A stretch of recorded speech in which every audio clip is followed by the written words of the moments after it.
এ fruit vendor bought 150 mangoes, একজন ফল বিক্রেতা 150টি আম কিনেছিল।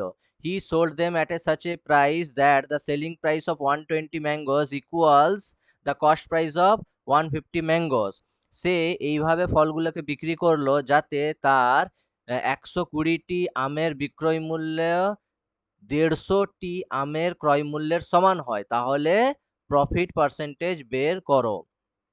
তাহলে এখানে আমরা যদি লিখে করি SP of 120 mangoes equals to CP of 150 mangoes, তাহলে SP by CP equals to কত হবে? 150 বাই 120। তাহলে আমাদের প্রফিট হয়ে যাচ্ছে। প্রফিট পার্সেন্টেজ বের করতে বলেছে। প্রফিট পার্সেন্টেজ কত? এসপি বড় আর সিপি ছোট, মানে প্রফিট হয়েছে, প্রফিট কত হয়েছে? 30 টাকা হয়েছে। সিপি কত? 120, নিচে সিপি হয় ইন্টু 100। 30 দিয়ে 30 4, 4 দিয়ে 25।